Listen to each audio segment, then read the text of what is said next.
नमस्कार दोस्तों, कैसे हैं आप सभी। उम्मीद है आप सभी अच्छे होंगे। सक्सेस अब एकेडमी के यूट्यूब चैनल पे आप सभी का स्वागत है। चलिए आज की क्लास को हम लोग स्टार्ट करते हैं। और लास्ट क्लास में हम लोगों ने जो सीटेट के हम लोगों ने टॉप 600 क्वेश्चंस को डिस्कस करने का वादा किया हुआ है, तो उसके 45 क्वेश्चंस डिस्कस हो गए थे। ठीक है, तो आज हम लोगों को क्वेश्चन नंबर 46 से आगे बढ़ना है और चीजें पढ़नी है। ध्यान रखिएगा, लास्ट क्लास की तरह जिस तरीके से आप लोग नोट्स बना रहे थे उसी तरीके से आप नोट्स बनाते हुए चलेंगे। ठीक है, जिससे कि आपको आगे आने वाले टाइम में कभी भी अगर रिवीजन करना हो तो आपको उसमें प्रॉब्लम ना हो। कुछ ऐसे बच्चे हैं जो कि थोड़ा सा इन चीजों को सीरियसली नहीं ले रहे हैं, लॉकडाउन में अपने घर में आराम से बैठ करके आराम कर रहे हैं, तो ऐसा मत करिए। इससे आपको काफी कुछ नुकसान होगा आने वाले समय में, क्योंकि ये जो समय है ये बहुत यूज करने वाला है। ठीक है, तो जितना आप इसका इस्तेमाल कर लेंगे अच्छे से अच्छा, उतना आपके लिए फायदेमंद होगा। देखिए सवाल दिया गया है 46 नंबर।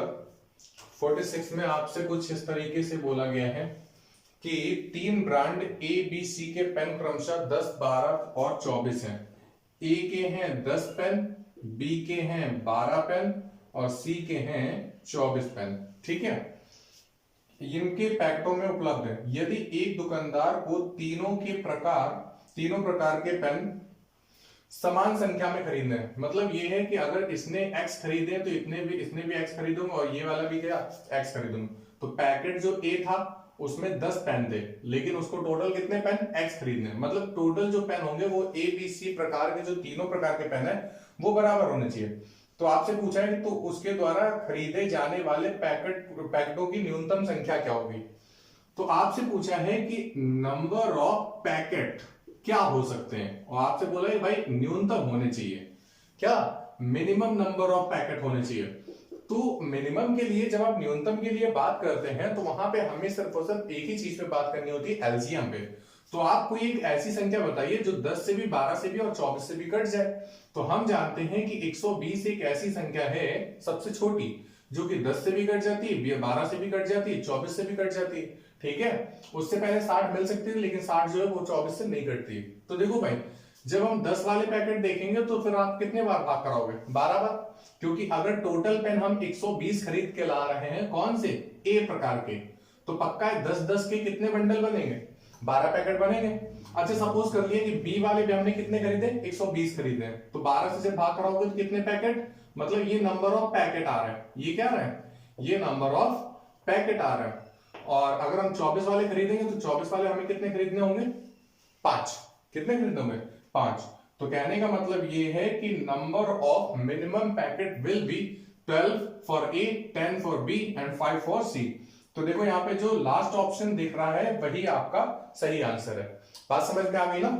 चलिए जरा, अभी ये 46 शॉर्ट आउट हुआ है, अब जरा बात करते हैं 47 के बारे में। 47 में आपसे कुछ इस तरीके से बोल रहे हैं कि एक वर्ग की भुजा 4 सेंटीमीटर है। वर्ग है तो आप जानते हैं कि वर्ग की चारों भुजाएं कैसी होती हैं, आपस में बराबर होती हैं। वर्ग की चारों भुजाएं आपस में कैसी होती हैं, बराबर। तो आपसे ये चीज बोली गई है कि इसे काट कर 4 बराबर वर्गों में विभाजित कर दिया जाता है। इसे काटकर 4 बराबर वर्गों में विभाजित कर दिया जाता है। तो जब हम इसको 20 से काटेंगे तो कुछ इस तरीके से ये 4 भागों में विभक्त हो जाएगा। पहला पार्ट ये, दूसरा ये, तीसरा ये और चौथा ये। ठीक है, बोला गया है कि प्रत्येक छोटे वर्ग का क्षेत्रफल ज्ञात करें। क्या चीज, प्रत्येक छोटे वर्ग का क्षेत्रफल। अच्छा आप एक बात बताइए, अगर ये पूरी भुजा 4 सेंटीमीटर थी, ये पूरी भुजा 4 सेंटीमीटर है, आपको पता है कि वर्ग की प्रत्येक भुजा बराबर होती है, तो 4 4 4 4 रहेगी। तो अगर ये पूरी भुजा 4 थी तो फिर ये वाली कितनी होगी, 2। ये वाली भी कितनी होगी, 2। क्यों, तो ये वाली भी कितनी है, 2। आपसे पूछा है कि छोटे वाले वर्ग का क्षेत्रफल क्या होता है। आप वर्ग का क्षेत्रफल जानते हो कि भुजा का वर्ग होता है, तो इस वाले वर्ग का अगर क्षेत्रफल हम बताएंगे तो डायरेक्टली 2 का वर्ग कर देंगे, मतलब आंसर क्या मिल जाना है, 4 मिल जाना है। तो यही आपका आंसर हो जाएगा। तो बताओ भाई कौन सा ऑप्शन सही है, पहला ही ऑप्शन सही है, 4 सेंटीमीटर स्क्वायर दिया गया। बात समझ में आ गई। अब देखो जरा नेक्स्ट क्या बोला गया, 48 नंबर क्वेश्चन। 48 में कुछ आपसे इस तरीके से बोल रहा है कि निम्न में से कौन सा कथन सही नहीं है। आपसे क्या पूछा है कि निम्न में से कौन सा कथन सही नहीं है। तो देखो भाई पहला ऑप्शन दिया गया, सभी अभाज्य विषम संख्याएं होती हैं। सभी अभाज्य विषम संख्या होती है। अच्छा, दो तरीके के शब्द आपसे यहाँ पे इस्तेमाल किए गए, एक तो अभाज्य संख्या और दूसरा क्या, विषम संख्या। विषम संख्या आपको पता है कि कौन सी होती है, 1, 3, 5, 7, 9, 11, 13 वगैरह वगैरह, आगे इसी तरीके से होती जाती है दो दो के अंतर पे। लेकिन अभाज्य संख्या वे संख्या होती है जिनमें खुद से या एक से भाग जाए, बाकी किसी से भी नहीं। तो देखो 2, 3, 5, 7, 11, 13, 17, 19, 23, 29, ये ऐसी संख्याएं हैं जो कि अभाज्य संख्या है। मतलब क्या है, अब देखो जैसे 2 है तो 2 या तो खुद से कटती या तो एक से कटती, 3 या तो खुद से कटती या तो एक से कटती, और किसी से नहीं कटती। 5 है, 7 है, 11 है, 13 है, ये ऐसी संख्याएं हैं या तो ये खुद से कटेगी या तो ये एक से कटेगी, और किसी नंबर से ये नहीं कटती है। ठीक है, तो आपसे ये चीज बोली गई थी कि भाई जो हर एक अभाज्य संख्या होती है वो क्या विषम संख्या होती है? नहीं, ऐसा तो नहीं है। यहां पे ये देखो 2 एक ऐसी अभाज्य संख्या है जो कि कैसी है, सम संख्या है। तो यहाँ पे जो प्रश्न में जो पहला वाला पार्ट पहला वाला जो ऑप्शन कह रहा है वो चीज क्या होगा, इस बात का खंडन करता है। तो सभी अभाज्य विषम संख्या होती है ऐसा कोई जरूरी नहीं है, एक ऐसी भी सम संख्या है जो कि अभाज्य है। तो ये जो पहला वाला ऑप्शन है यही आपका आंसर हो जाएगा। ठीक है, अब देखो जरा अगला सवाल क्या दिया है, 49 नंबर। तो 49 में आपसे ये चीज बोली गई है, एक संख्या जो 1 से लेकर के 10 तक सभी संख्याओं से विभाज्य हो जाए, निम्न में से कौन सी संख्या है? पहला ऑप्शन है 10, दूसरा ऑप्शन है 100, तीसरा ऑप्शन 604 और चौथा है 2520। आपको ये सवाल अच्छे से आना चाहिए क्योंकि सीटेट में अक्सर ये क्वेश्चन एग्जाम में पूछा गया है कि भाई कोई एक ऐसी संख्या बताओ, कोई एक ऐसी संख्या बता दो, या फिर कोई एक छोटी ऐसी संख्या बता दो जो कि 1 से लेकर के 10 तक सभी से कटे, क्या सभी से विभक्त हो। तो अगर आपको कोई एक ऐसा नंबर बताना है जो कि 1 से लेकर के 10 तक की सभी नंबर से डिविजिबल हो रहा हो, तो आप या तो भाई उनका हमें एलसीएम निकालें, लेकिन 1 से लेकर 10 तक मतलब 10 संख्याएं ऐसी हैं जिनका हमें एलसीएम निकालना, तो फिर हमें थोड़ा सा टाइम लगेगा। तो इसलिए आप हमेशा के लिए याद कर लो कि 2520 एक ऐसी संख्या है, कौन सी, 2520 एक ऐसी संख्या है जो कि 1 से लेकर के 10 तक की सभी अंकों से कटती है, सभी अंकों से या फिर सभी संख्याओं से। बात समझ में आ गई? तो चलिए, उम्मीद है आपको ये जितने भी अभी तक सवाल पढ़े गए होंगे वो आपको आते होंगे, या फिर अगर नहीं आते तो फिर आपने अच्छे से समझ लिए होंगे। जितने भी क्वेश्चंस हैं वो सभी सीटेट में आए हुए हैं। ठीक है, तो ये जो सीरीज है ये काफी मोस्ट इंपॉर्टेंट चलने वाली है, यहां से अधिकतर आपके एग्जाम में क्वेश्चंस मिल जाएंगे। अभी तो हम लोग को पेडागोजी के भी क्वेश्चन डिस्कस करने, तो आज की क्लास में कुछ पेडागोजी के भी क्वेश्चंस आएंगे आगे चल के।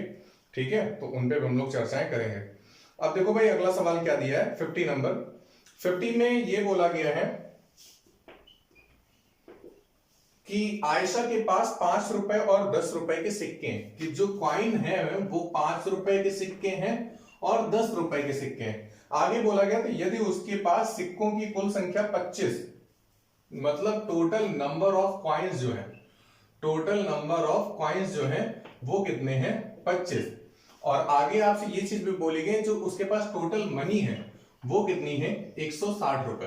कितनी है, 160 रुपए। ठीक है, तो अब देखो है क्या, अब आपको ये चीज करनी है, आपसे ये चीज पूछा गया तो उसके पास 5 रुपए और 10 रुपए के सिक्कों की संख्या होगी। ऑप्शन देखो कितने दिए गए हैं, 18,7 दिया गया है, 10,15 दिया गया, और ध्यान रखिएगा सभी में क्रमशः जरूर लिखा हुआ है, क्या सभी में क्रमशः जरूर लिखा हुआ है।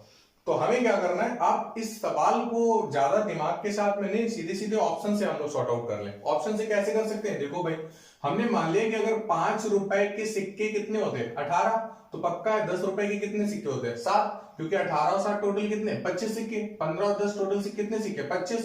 15 और 10 कितने, 25। 20 और 5 कितने, 25। मतलब ये कि चारों ऑप्शन में हमें ये चेक करना है कि 5 रुपए और 10 रुपए के सिक्के मिलाकर के कौन सा 160 रुपए बना रहा है। तो अगर 18 सिक्के 5 के होते, अगर 5 के 18 सिक्के होते तो फिर कितने रुपए बनते, 18 पंचे 90 रुपए।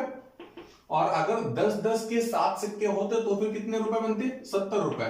तो अगर 90 और 70 को आप जोड़ दोगे तो फिर पैसा कितना पहुंच जाएगा, 160 रुपए बन जाएगा। कितना बनेगा, 160 रुपए। तो उम्मीद है आपको समझ में आ गया होगा। यहाँ पे जो पहला ऑप्शन दिया गया है 18,7, तो वही आपका आंसर होगा। ओके, चलिए अगले सवाल की तरफ चलते हैं। अगले सवाल में देखो 51 में क्या बोला गया है। 51 में आपसे कुछ इस तरीके से दिया गया 17.5 गुणे 3 minus 21 division by 7 minus 3 into 12.5। कुछ ये सवाल दिया गया है 17.5 गुणे 3 minus 21 division by 7 minus 3 into 12.5। अच्छा, जब भी कभी भी अगर ऐसा कोई भी सवाल आता है तो फिर हम लोग सॉर्ट आउट कैसे करते हैं? हम लोग सॉर्ट आउट करते हैं बॉड मास लगा करके।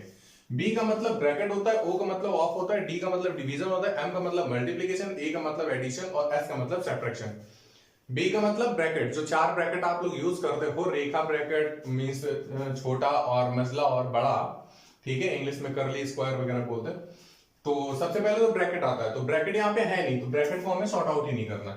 फिर बात आती ऑफ की, ऑफ मतलब का, तो फिर का भी नहीं है तो का को भी छोड़ दो। फिर आता है डिवीजन, तो देखो यहाँ पे डिवीजन है, हाँ डिवीजन है, तो 7 से जैसे ही भाग कराओगे कितनी बार जाएगा? 3 बार। तो यहाँ पे 21 डिवीजन बाई 7 की जगह पे कितना आ गया? 3 आ गया।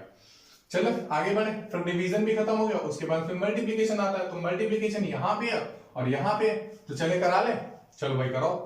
17.5 का आपको 3 में कराना है तो 17 का गुणा 3 बार पढ़ लो, उसके बाद फिर 0.5 को भी 3 बार बढ़ा सकते हो या फिर सीधे सीधे 3 से गुणा करा लो। चलो करा दे।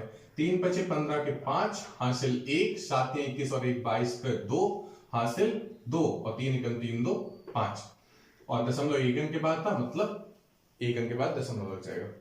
-3 माइनस 12.5 का आपको 3 में गुणा कराना है, 25 37.5 आ जाएगा। इस नंबर से इन दोनों नंबर को हमें क्या करना है? घटाना है। तो 37 और 3 कितना हो जाएगा? 40। 52.5 में से 40.5 आपको घटा देना है, तो फिर 0.5 से 0.5 घट जाएगा, 52 में 40 घटेगा, कितना बचेगा? 12। तो जिस ऑप्शन में आपके सामने 12 लिखा हो वही आपका आंसर हो जाएगा। उम्मीद है आपको सवाल समझ में आ गया होगा। तो चलें आगे बढ़ें। तो देखो यहाँ पे बी ऑप्शन जो दिया हुआ है उसमें 12 दिया हुआ है। चलते आगे बढ़ते हैं और अगला सवाल लेते हैं।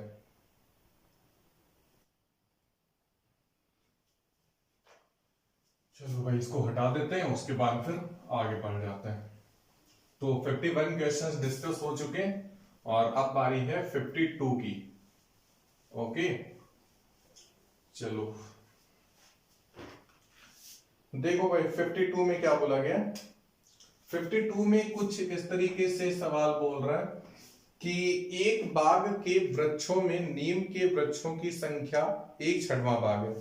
तो जो नीम के हैं वो 1/6 है और आधे वृक्ष अशोक के हैं, तो आधे मतलब 1/2 कैसे हैं? अशोक के हैं, और बाकी के बचे हुए जो हैं वो यूकेलिप्टस हैं। ठीक है, छोड़ दो। आपने बोला है यदि नीम के वृक्षों की संख्या 5 हो तो बाग में यूकेलिप्टस के कितने वृक्ष हैं?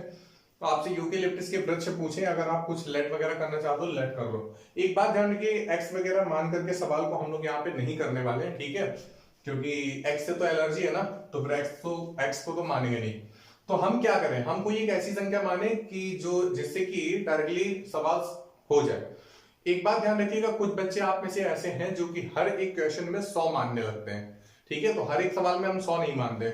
ओके, जो हमारे साथ में जुड़े हुए बच्चे होंगे उनको हमने बता रखा है कि आप किस टॉपिक में कहां पर क्या किस तरीके से लेट कर सकते हैं। जैसे कि अगर सीआई पढ़ रहे हो तो सीआई में क्या लेट करना होता है, एसआई पढ़ रहे हैं तो एसआई में क्या लेट करेंगे, अगर हम लोग टाइम एंड वर्क पढ़ रहे हैं तो फिर हमें क्या लेट करना है, अगर हम लोग परसेंटेज प्रॉफिट एंड लॉस की बात कर रहे हैं तो फिर हम लोग क्या लेट करेंगे।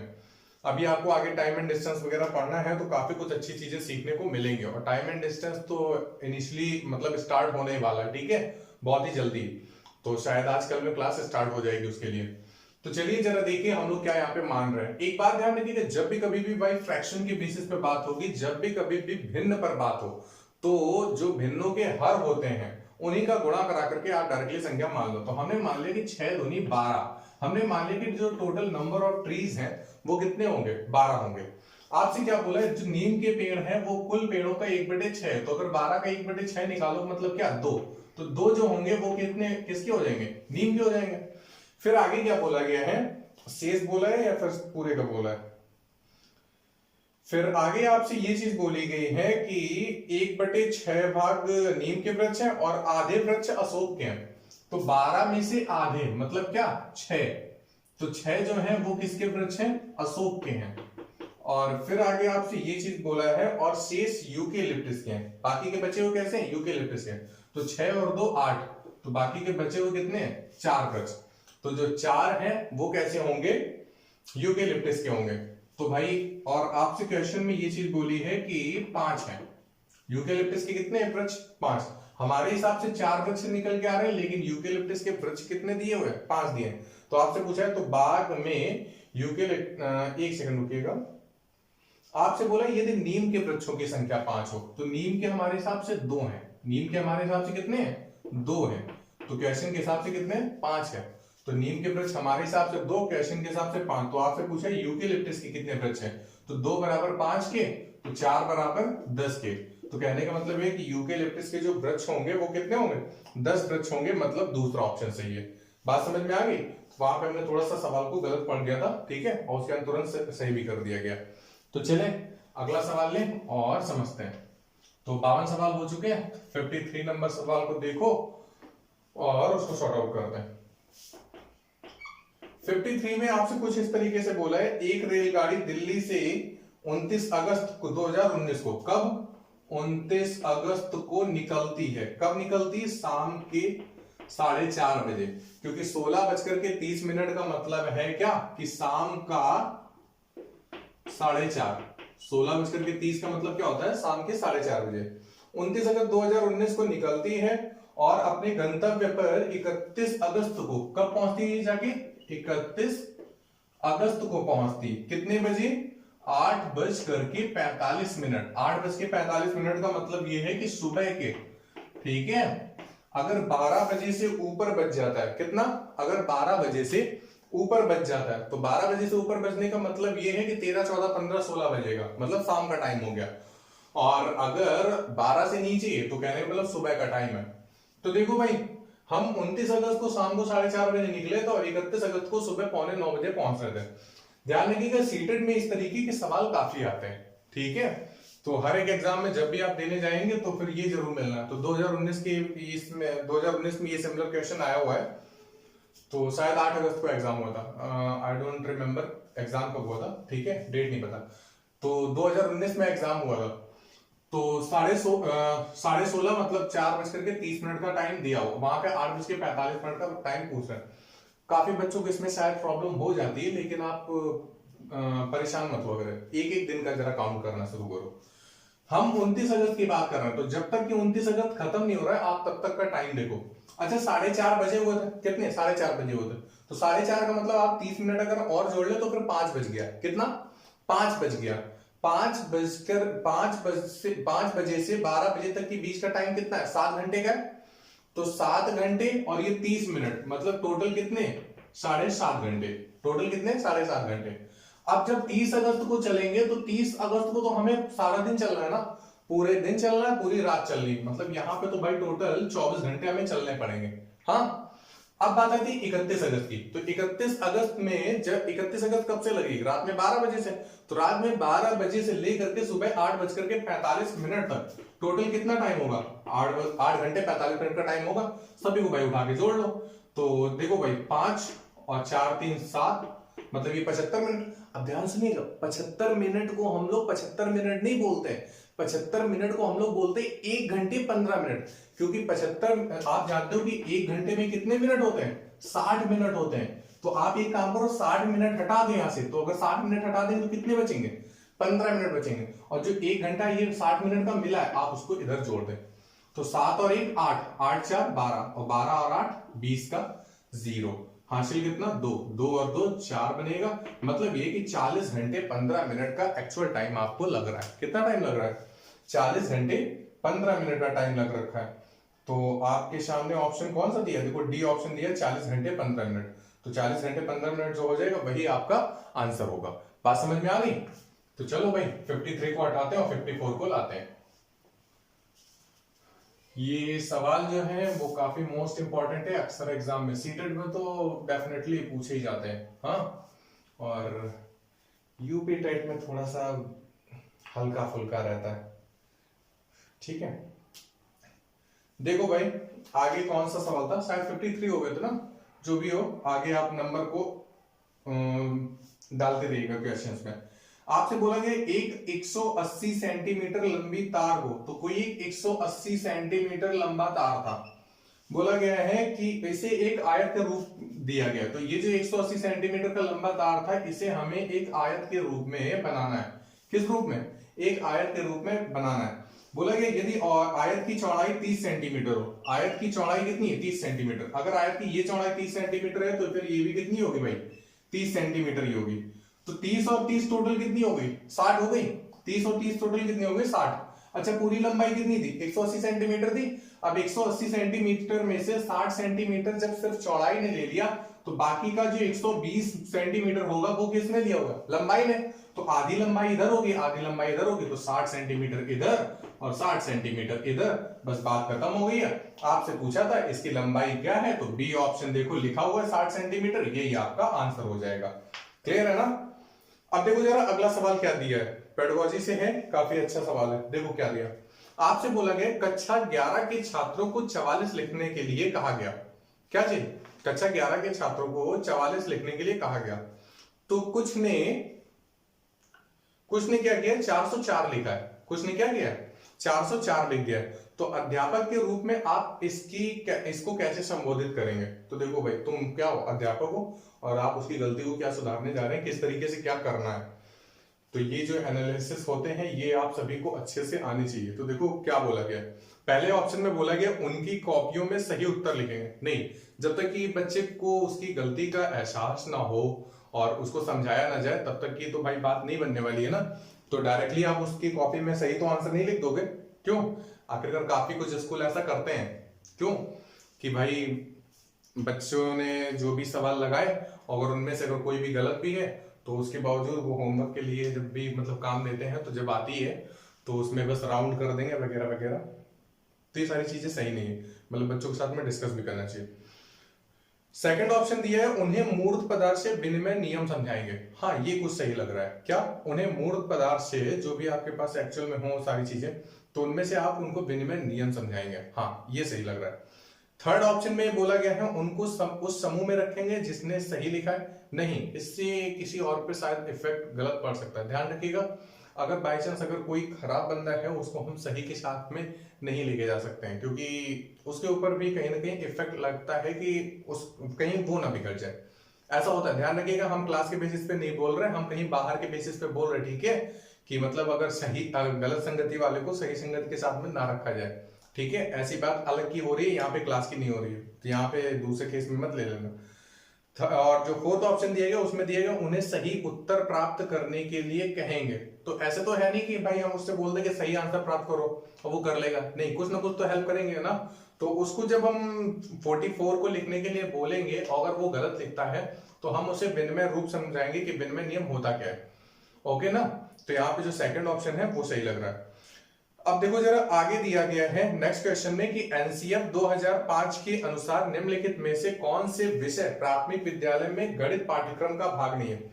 एक चीज ध्यान रखिएगा, आप आज ही अपने टारगेट में ले और जरा मोबाइल में सर्च करें, ठीक है, गूगल में जाके, कि जो एनसीएफ 2005 का जो पाठ्यक्रम है वो जूनियर के लिए क्या है और प्राइमरी के लिए क्या है, क्योंकि यहां से एक सवाल अक्सर आता है। और अभी हमने कुछ 1-2 क्लास पहले ही ये टॉप 600 क्वेश्चंस की सीरीज में आपसे हमने एक ऐसा ही सवाल डिस्कस किया हुआ था, ठीक है? तो उसमें अगर आपने ध्यान से पढ़ा होगा तो आपको शायद याद होगा कि वहां पे भी इस तरीके से पाठ्यक्रम का भाग नहीं या फिर पाठ्यक्रम का चैप्टर नहीं, आपसे ये पूछा गया था।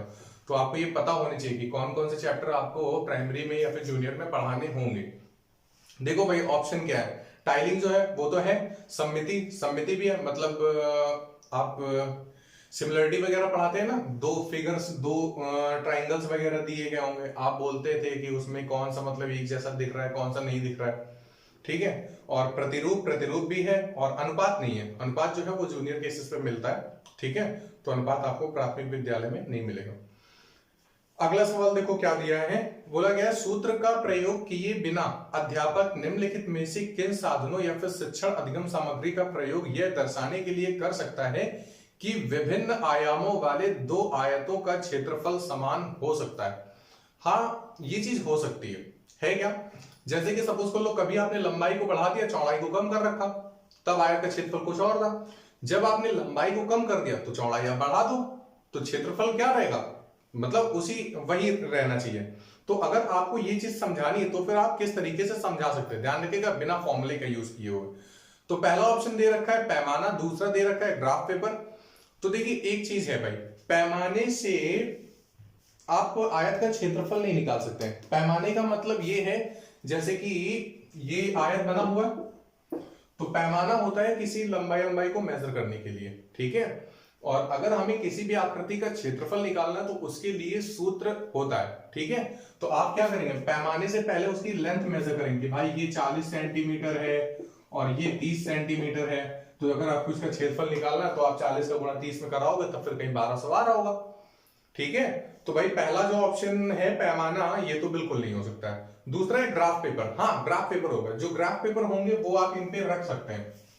तो कुछ बच्चों को आप इस तरीके से समझा सकते हैं कि भाई कितने ग्राफ पेपर लगे हैं, सपोज कर लो 35 ग्राफ पेपर इसमें भी लगे, और जब आपने लंबाई को थोड़ा सा कम कर दिया 35 कर दिया, और चौड़ाई को इसी हिसाब से थोड़ा सा ज्यादा कर दिया, ठीक है।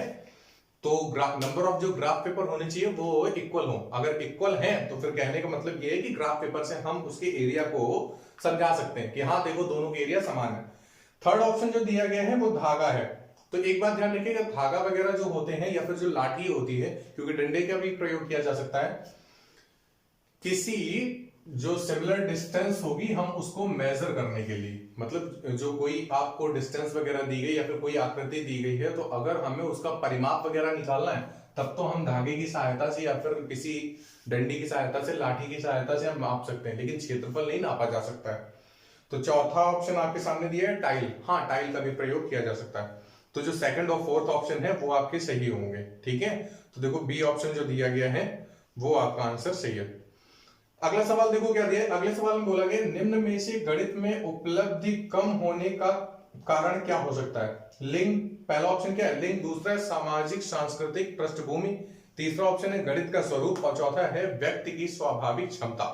देखिए पहले आदमी मेल है फीमेल है क्या है, इस चीज पे दिक्कत नहीं, ये चीज कहीं भी बाधा नहीं डालती है कि गणित सीखने में अगर मेल है तो फिर उसे ज्यादा समझ में आएगा, फीमेल है या फिर उससे ज्यादा समझ में आएगा, तो ऐसा तो कुछ है नहीं, ये चीज आप अच्छे से जानते हो। सामाजिक सांस्कृतिक पृष्ठभूमि, तो इस तरीके का भी कुछ भी भाई केस नहीं है कि अगर कोई बंदा ज्यादा सांस्कृतिक है या फिर सामाजिक है तो उसके ऊपर मैथ का कोई इफेक्ट पड़े, इस तरीके को कुछ भी नहीं। हाँ तो और देखो तीसरा है गणित का स्वरूप, तो गणित का जो स्वरूप है वो पूरी तरीके से निश्चित है, अगर आपके दोस्त को जितना टॉपिक पढ़ना है तो आप भी उतना ही टॉपिक पढ़ोगे, ठीक है।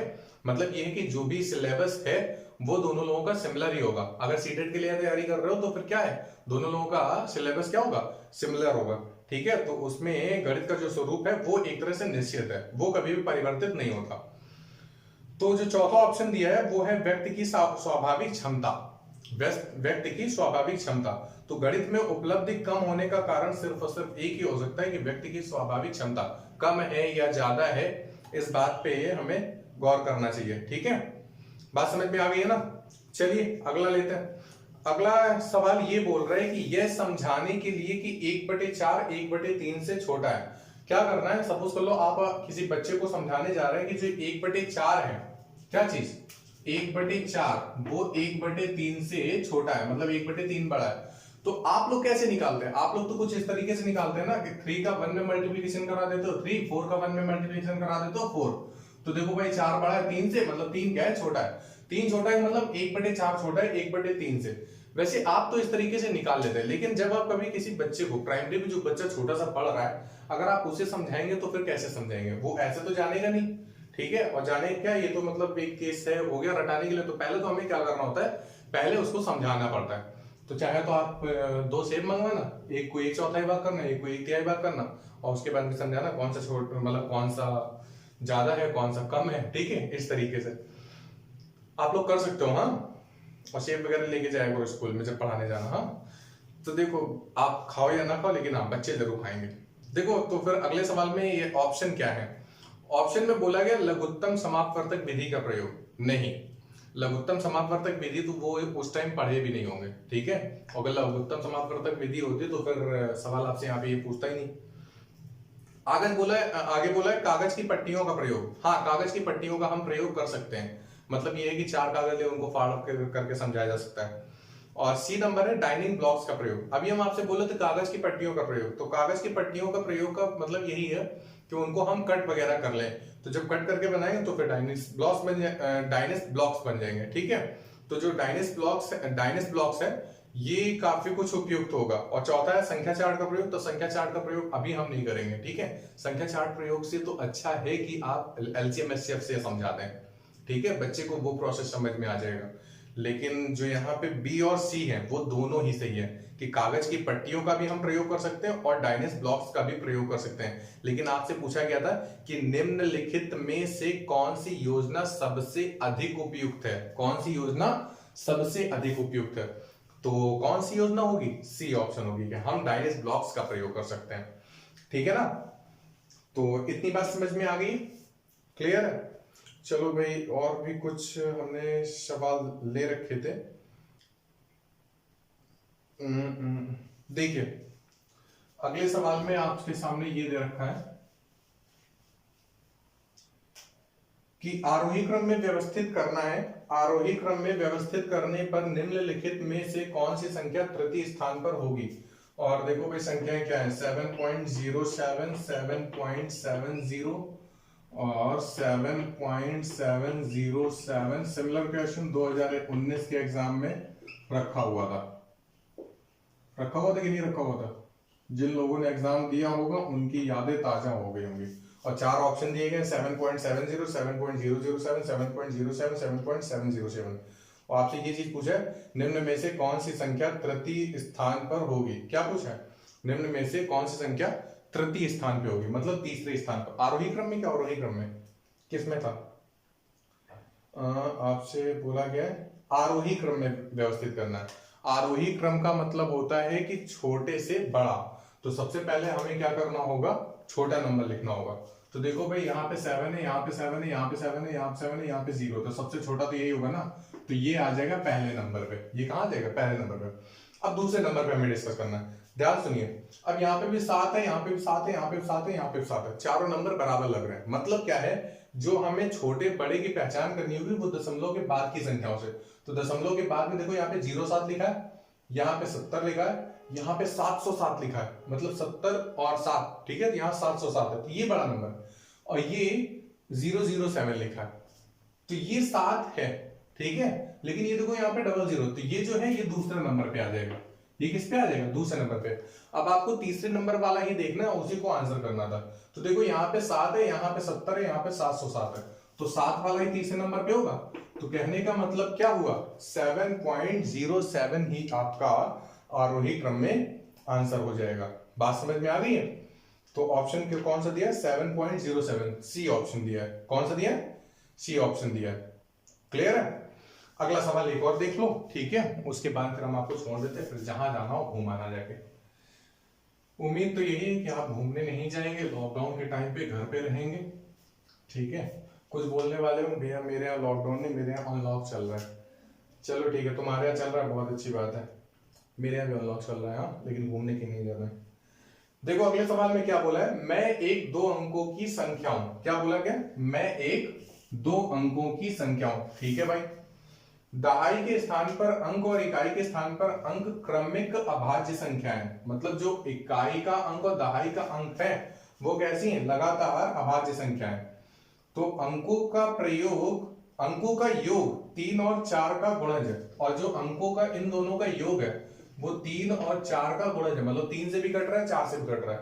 तो देखो भाई ऑप्शन क्या दिए हैं, ऑप्शन कुछ दिए हैं 57, 23 और 35 और 13। तो देखो भाई आपसे बोला है जो अंकों का योग है वो 3 और 4 से कटना चाहिए। क्या, अंकों का जो योग है वो 3 और 4 से कटना चाहिए। अच्छा देखो 3 और 2 5, 5 क्या 3 से कटता है, 4 से कटता है, नहीं कटता है, तो फिर ये गलत हो गया। 5 और 3 8, 3 से कटता है क्या, नहीं कटता, 4 से कटता है लेकिन 3 से नहीं कटता, मतलब ये भी गलत हो गया। क्योंकि आपसे बोला है अंकों का जो योग है होना चाहिए वो 3 और 4 दोनों का गुणज होना चाहिए, मतलब दोनों से कटना चाहिए। अब देखो जरा 13 है, तो 3 और 1 4, 4 क्या 3 से कटता है, नहीं कटता है, तो पहला ऑप्शन ही आपका बचा हुआ है, भैया आपका आंसर हो जाएगा। तो जरा इसको भी क्लियर कर लेते हैं, 7 और 5 12, 12 3 से कटता है, हाँ कटता है, और 4 से भी कटता है, हाँ कटता है। और इसके साथ में ही ये दोनों क्रमिक अभाज्य संख्या है। ये दोनों कैसी हैं? क्रमिक अभाज्य संख्या है, क्योंकि पहली अभाज्य संख्या 2 होती है, उसके बाद की 3 होती है, फिर 5 आती है, फिर 7 आती है। तो 5 और 7 जो है वो क्रमवार ही तो है। कैसी है? क्रम से ही तो भाई अभाज्य संख्या है। बात समझ में आ गई? तो चलिए, उम्मीद है आपको आज की क्लास काफी पसंद आई होगी, और नेक्स्ट क्लास में हम आपसे जल्दी ही मिलेंगे। आज की क्लास को हम यहीं पर ओवर कर रहे हैं, और जितनी भी चीजें आपने पढ़ रखी हैं उनके आप अच्छे से नोट्स वगैरह जरूर प्रिपेयर करते रहें, और जितने भी आप लोग क्वेश्चन पहले भी आप पढ़ चुके हैं उनको जरा रिवीजन देते रहें, क्योंकि पेडागोजी के हमने एक साथ में क्वेश्चन नहीं कराए, क्योंकि अगर हम एक साथ में क्वेश्चंस कराते तो फिर आप शायद भूल भी जाते उनको। तो फिर हम हर एक क्लास में कुछ 8, 10, 7, 4, 5, 6 जितने भी क्वेश्चन हो रहे हैं उनको हम आपके सामने लेके आ रहे हैं, ठीक है। और हमने आपको बताया था अप्रोक्सीमेट 300 क्वेश्चन के आसपास है, 250 से 300 के बीच में है पेडागोजी के। बाकी के जो क्वेश्चन है वो मैथ के हैं, ठीक है, मतलब मैथ के जो सॉर्ट आउट करने वाले हैं। तो चलिए आज की क्लास को ओवर करते हैं। ठीक रहिए आप लोग, स्वस्थ रहिए। Thanks a lot.